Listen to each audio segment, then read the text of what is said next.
The best things in life are free. It is time for another Thrifty Thursday, and I don't know about you, but when I'm at the farmer's market, I am just drawn to all of those flowers out there. The veggies too, of course, but the flowers are so bright, they're so colorful, and they're very inexpensive. You get a whole bunch of them, take them home, plop them in a vase, you're good.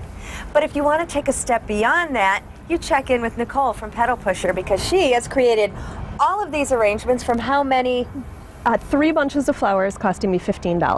$15, Yep. And you made all of this? Yep. Wow. Okay. So did you have fun doing this? I had a blast doing it. It was funny though, people who ran into me who know I own Petal Pusher would be like, why are you at the farmer's market buying flowers? So I had to explain to everybody that we were doing some research for this appearance this And what morning. did you think about the flowers that you found? I had a blast with it. Yeah, there was a lot of fun stuff. My hands down favorite was the dianthus, which we'll talk about in a second.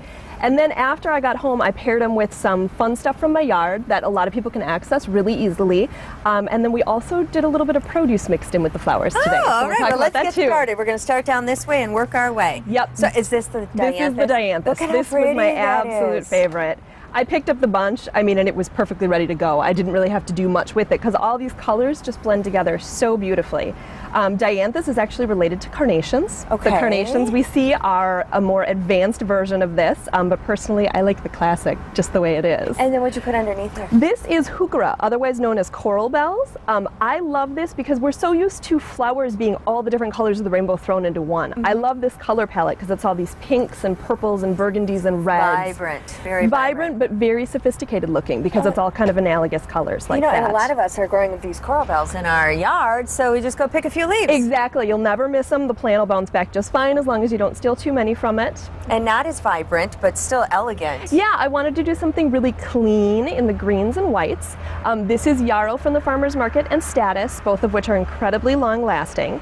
This is a little bit of sweet Sicily from my yard and lemon balm, which a lot of people have growing in their herb garden, and they have way too much of it, and you don't know what to do with it. It's wonderful in fresh flowers. Good. Then this is where the produce section comes in, because these beautiful green curlicues around the vase are garlic scapes. Get out of town.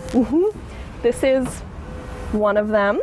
And then I just took it, dropped it in the vase, and let the curlicues hang over the edge. Smart. Really fun texture, very whimsical. It gives a lot of movement to the design. Does have a little bit of an oniony, garlicky fragrance, but the lemon balm But I don't offsets that. That's true, and I don't mind a garlicky smell. Moving on to the next one. This one we did a little bit of dianthus paired with yarrow, and then this is where I went again out into my yard and I used the poppy pods. Now that my flowers are done on the poppies, these beautiful little pods give such great texture to things, and otherwise I'm just going to cut them off and toss them. So I might as well enjoy them for a while. Some hosta leaves in there? Some hosta to collar, just like the heuchera. It's a wonderful, really easy way to finish a design and give it a very polished feel afterwards. And then I also in this one used a little bit of green raspberries. I don't know if you can see that, but they're not ripe yet. No, I love the texture of the green. They were getting a little bit out of hand in the garden. They needed to be pruned, so rather than waste them, we used them for texture in the design. Very smart. And then this one we've got a banding of leek foliage on the vase. Okay, that's why you have these down here. The leeks. You just wrapped it around the vase. Just wrapped it around the vase and knotted it. Ooh, smart, smart. Sunflowers.